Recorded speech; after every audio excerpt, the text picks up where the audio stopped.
So what advice can you give to people who are looking to have a strong and meaningful and lasting relationship with someone? Well, the first thing is to decide if that is really what you want. Is that fair, do you think, to say, I want to be single forever? Do you think that's realistic or fair assessment of oneself? I think that that's, for most people, a pathway to insanity. Yeah. You know, the psychoanalysts used to think that, and we all think this way in some ways, that you're sane because you're well put together. Your psyche is well structured, right? It's internal, somehow inside your head. Mm. And there's some truth in that, but here's a more accurate viewpoint, I think. You outsource most of your sanity because it's too complicated. And so what you do is your parents raise you to be vaguely acceptable to other people. And then you're surrounded by other people your whole life.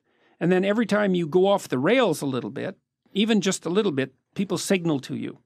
Like you make a joke, it's not that funny, and people don't laugh. And you think, oh, well, I should probably rethink my sense of humor a little bit or pay more attention. Or you tell a rambling story and you notice that everyone's like lost in the distance. And so if you're civilized enough so that people don't shun you and you have people around you, then they're going to be always telling you how to not be too insane.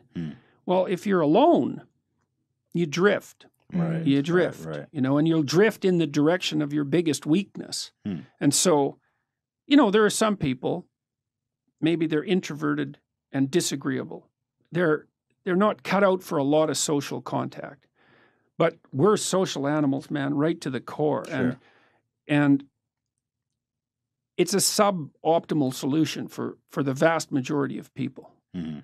I think that people are having a harder time finding, like, let's call them more permanent relationships, is because it's become increasingly easy to have fleeting, casual sexual relationships. I mean, Tinder is a revolution, right? It's a revolution in sexual behavior, and it's certainly not obvious that it's is it a social thing? Is it just technology? Is this what people want to be doing? Because you think the fleeting, easier, yeah, in some ways, but the technology has enabled this fleeting sexual activity. Definitely. Okay. Definitely. And that's, but we don't want to underestimate how radical a technology that is. That's especially for men. I do feel that deep down that all these people, men and women alike, are always longing for something more meaningful. Well, I think that that's generally the case. I mean, part of the reason for a relationship is sexual contact, obviously. Well, that's that you don't necessarily need a relationship for that, but that's not the reason to be with someone. The reason to be with someone, when there's a lot of them. So one is, well, kids who have two parents do far better. Period. The data on that is crystal clear. It doesn't mean that there aren't many single parents who struggle to do a wonderful job. Right? Yeah. That's not the same thing. It's an average issue. So you need. Plus, it's a lot of work to have kids. You kind of need to divide up the labor, especially in the first year or two, because the woman is completely overwhelmed in the first year, and she needs somebody around to take care of her while she's taking care of the kid, fundamentally, or at least that's the way it looks to me. So there's that. You need the stable basis for children, and it takes them a long time to mature, and they need to learn that relationships are trustworthy, right? So there's utility and stability there. But then also, you kind of want to tangle your life together with someone, because you have someone it's like two ropes that are tangled together. It's stronger, especially during times of weakness. And you have two brains instead of one, and that actually turns out to be really helpful when things are complicated. And it builds a solidity into your life and a reality into your life to have someone who's along with you on this very long voyage. And so I think that deepens your life in a way that isn't really possible with fragmentary relationships as a single person. Definitely. And then there's more to it than that. It's like, I think of wrestling. There's this scene in the Old Testament where Jacob wrestles with an angel. He's wrestling with God, actually, which is quite an interesting. That's what Israel means, right? Wrestling with God. Yeah, that just blew me away when I learned it. It's so is that true? The true people of Israel are those who wrestle with God. Wrestle yeah, with it's God. not believe exactly. It's a whole different thing, man. It's a whole different thing. Isn't it like fear from God? What it means? That's what I thought. Well, it did from the work I did in the last couple of months looking at this, and I looked into it quite deeply. It does mean wrestling, essentially, and it does derive from that scene in the Old Testament where Jacob wrestles with God. That's when he gets the name Israel.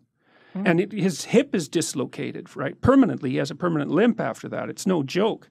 But I think of marriage the same way. Like people think, well, they lived happily ever after. It's like, that's not what you want in a marriage. Yeah. You want someone to contend with, you know, because you learn through that wrestling, you know, like you learn where you're an idiot and where you should stop being and vice versa. So that's the spiritual aspect of marriage.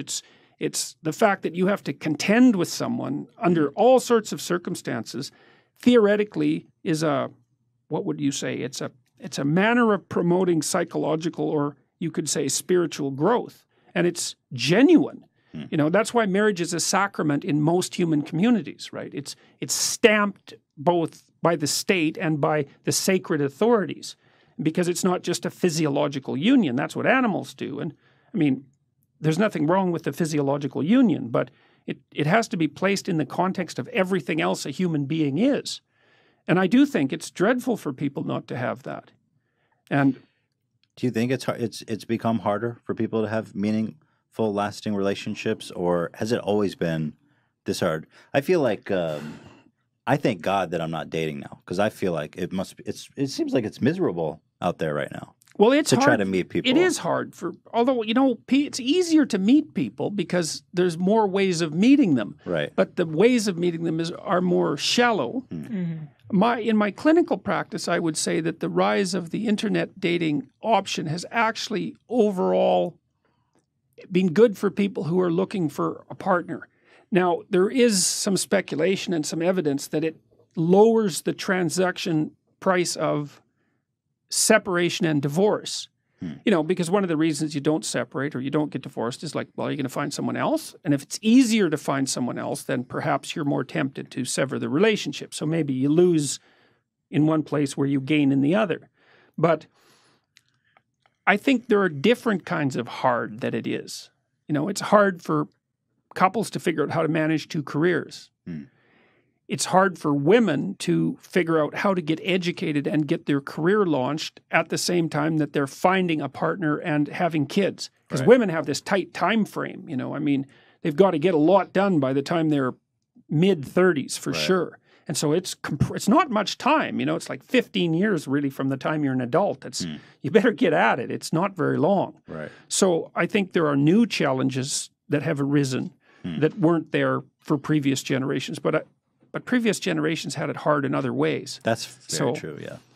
Like dying like they at died. 50. Yeah. Or in childbirth, for example. I feel like people also need to like understand how to make a relationship work. Like it's not just magic. You need to kind of put in the work to make it work. It's hard. You need it's to put in effort and compromise a lot of times on, like if you live by yourself, you can do everything the way you would want. Yeah. If you live with someone else, then there's compromises to make. Yes. But in the long picture, it's better for you. Well, that's it. That's it. There's sacrifices to be made in the short term. Yeah. You know, and I mean, people have to. The effort issue is like, well, when you're in love with someone, you're going to organize your schedule and make them a priority. And, you know, that's in some ways a fleeting state, although it's not necessarily as fleeting as people think it is, but whatever. It's obviously a priority. And then you get married and, you know, you kind of get accustomed to having each other around, and then everything else is more important and the relationship drifts to the bottom. And then people get dissatisfied and they start looking for excitement and adventure otherwise. Well, you can't do that. You have to prioritize the relationship. Like my observation clinically has been for a couple to maintain their relationship without it deteriorating, they have to spend 90 minutes a week together talking about their lives, about how the house is run, about what they've all been doing to keep their stories caught up, right? That's not really even that much. No, it's not. It's not. It's not that much. Yeah. And which is a good thing. You can actually do it. And then they need to spend at least one time having a date. And 2 is better. 1 is necessary. 2 is better. You can't aim for a lot more than that because, you know, life is very busy. And if it's going to be sustainable, it has to be realistic. But they need to make time for each other twice a week and talk in a non-romantic way, just practically about the domestic economy and about everything that's going on. And that keeps people tied to each other and updated. And so that's sort of your minimal commitment level if you don't want things to deteriorate.